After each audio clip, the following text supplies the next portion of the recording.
Hi everyone. Today let's talk about the UK buying bonds again. Then of course we'll go over all of the major indices, QQQs, we'll talk about IWM and oil. I do want to touch on semiconductors as well as CrowdStrike. We'll hit the Nasdaq versus the S&Ps, and then we'll touch on the dollar. And we'll finish up with government debt as well as corporate debt. And to close out the video, we'll talk about my current position and what I'm doing going into the next week.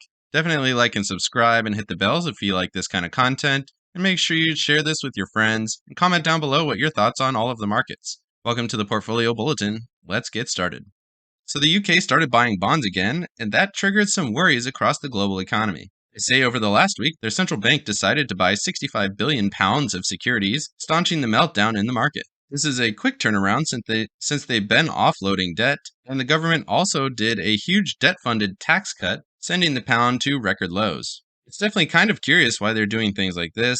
No other governments are starting to buy back bonds or creating tax cuts right now. And the question is, why are they doing this? They also note that some of these positions were synthetic, and they are using cheap derivatives to fund this kind of a position. And then the money that they have used that they don't need to fund this position were put into riskier investments, which also seems quite interesting. Of course, there are concerns that something could happen like Greece, where the government basically went bankrupt and had to be bailed out by other countries. However, it doesn't seem like the UK is in this kind of position, again begging the question, why are they doing this when no other countries are doing it? They say here in America, however, the central bank is tightening, selling $95 billion of mortgage-backed securities every single month, and there's potential that we could follow in the footsteps of the Bank of England. Another method that they could use to get around this is buying longer dated securities to offset the shorter term maturity while continuing quantitative tightening. In my opinion, part of this is because the rates are getting so high that the governments are starting to have to fund their debt with higher and higher interest rates, which could have a long-term effect. And if they buy up some of this just to slow down the raising interest rates, it could stabilize the overall system. The question then is, why is the central government doing things like this? And that could really point to the fact that the currencies are getting pretty imbalanced, with the dollar getting extremely strong versus the pound and the euro.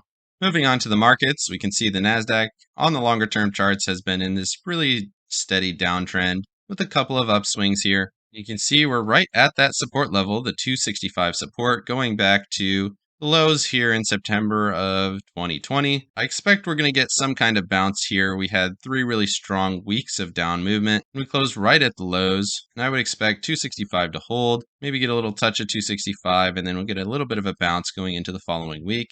Usually September is a pretty bad month, and then October we get a little bit of a relief rally even in down years. So I would expect to see that here. And you can see here on the RSI, we were at similar price levels with a lower RSI reading compared to where we are now, slightly higher on the RSI despite being at a lower price range. So that could point to some divergence here on the weekly chart. Going over to the daily chart here, you can expect somewhere between 1 and 2 more percentage points down to the low before we hit these major support levels, and then at that time we would have somewhere around 10% upside to that 285 or 287 resistance point that I expect to touch. Moving over to the Russell 2000, this still looks quite a bit stronger than the Nasdaq or the S&Ps. We had that big down move, but we're still holding the lows here at 165 or 164 and some change, which is just below the highs of February of 2020. It didn't get quite as high as the other markets, so it didn't have as far to go. And right now we're in a pretty reasonable range here, and it looks stronger from the technical perspective. Going down to the 1-day chart, you can see we do have a little bit of divergence forming on the daily chart with the RSI. We were quite a bit lower here on 26 September. Price range right in that same level, but the RSI is picking up a little bit, so we can expect a little bit of a recovery into the next week or two. Moving over to oil or XOP, still looks pretty weak. We have a pretty solid top here formed, and it looks like we're going to come down and retest the 144 EMA right down around that $88 or $90 price range. Once we see that formal break, you could also say that there might be some support down here. This line out, that would be right in that same price range, maybe $95. But in my opinion, this does look pretty bearish right now here on the weekly chart. Moving over here to semiconductors, this chart just looks pretty terrible. So we have a big down move, slight recovery, and a continuation down. No idea exactly where the support might be right now. Definitely looks like we're at least going to touch 170 or so, right in this previous area of consolidation. So that's at least another 10 or 15 points lower here on the semiconductor ETF. I do want to bring it up here again. We have CrowdStrike. This still looks pretty solid here in the short term on the weekly chart, just below that 144 EMA. Do want to jump down to the daily chart here. You can see still pretty strong, slightly bullish compared to the lows here in May, and still above the lows here in January. So not too bad on the year compared to the rest of the markets, although this short-term trend does look kind of bad. If we can get above this resistance point here, I'd definitely like to see that. And then the next resistance would be closer to $200 a share again here on CrowdStrike. Moving over to the NASDAQ divided by the SPX, you can see here this is still downtrending pretty slowly, but it seems to have flattened out a little bit. So the NASDAQ and the S&Ps are pretty well intertwined right now. This is compared to the very long uptrend we had in the NASDAQ compared to the S&Ps, and this slight little retracement. This still looks like a solid double top here, and this could certainly continue downwards, but we are a little bit flat here in the short term. Moving over to DXY, or the dollar index here on the weekly chart, this still looks basically parabolic.